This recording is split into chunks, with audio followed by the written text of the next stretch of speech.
War is probably the most intrusive experience we can encounter. It can shatter nations, cities, families, and ourselves as human beings. The Geneva Conventions have emerged from the shade of armed conflicts. They are part of the international humanitarian law, which represents a delicate compromise between the reality of war and the need to protect humanity. These rules of war limit the brutality of warfare, and they are all that stand in the way of anarchy when all other peaceful forms of regulation have broken down. In a conflict, the fighting parties must never intentionally attack civilians or civilian objects, and they must not engage in military operations when they expect the civilian harm to be excessive in relation to the anticipated military advantage. Still, civilians go through severe sufferings, both during and in the aftermath of armed conflicts.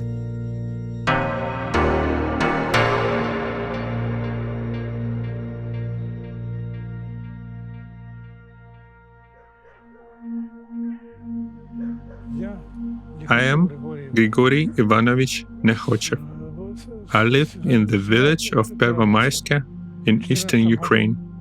In 2014, there was a shelling here. My wife and I were hiding in the basement, under the garage. We were scared.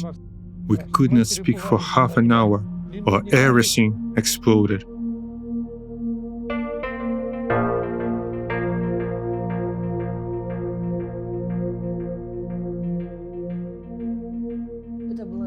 It was winter. I was with my daughter and grandson. We were in the kitchen. Suddenly tanks came close to our area and fighting started. The ground was shaking. I immediately took my grandson. He was 2 years old. Let's hide. Then we sat in the corner, where there were no windows, hiding behind a chair under a blanket. The house went up and down, and all the windows smashed. All I could think was to save my grandson.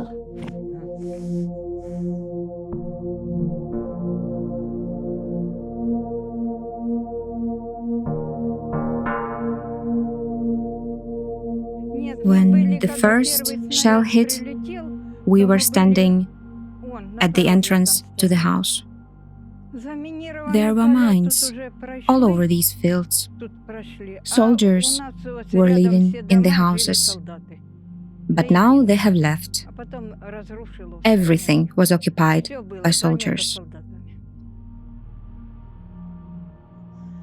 My son has been blasted by a mine. I worry about him a lot.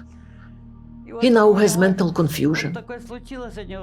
He looks at me and asks, "Did I go to school?" I said, "Of course you did." He doesn't remember anything. He lived with his wife for 18 years. Now he lives with me.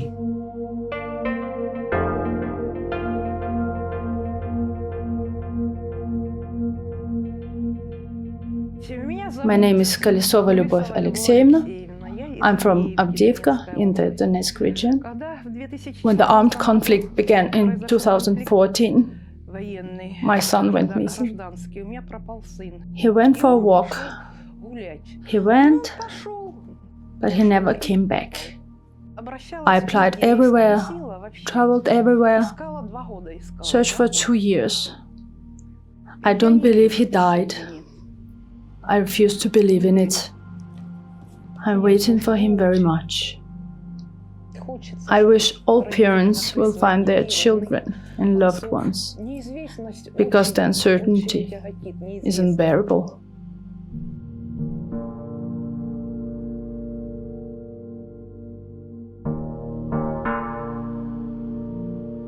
We live close to the front line, and our apartment has been severely damaged. It's not possible for me to rent an apartment or house somewhere else. Often we have no water, and very often there is no electricity, so we heat with wood and coal. For us, it's impossible to buy firewood, so I must go into the forest myself to find firewood and bring it home. My name is Samasvat Pavlo Anatolievich. I'm 55 years old and I live in Mayorsk, approximately 700-800 meters from the contact line. Why am I not leaving? Where should I go? Here's my home and here I have my courtyard. I am waiting. We are all waiting. We are all waiting for peace. Maybe somehow, someday. War is part of our past and our present, and it will most likely be part of our future. Warfare and weapons will change over time, but the dire consequences for societies, families, and individuals will remain. The Geneva Conventions protect people all over the world whose lives are affected by armed conflicts, and over the years, millions of lives have been saved. This is why we keep advocating for the rules of war.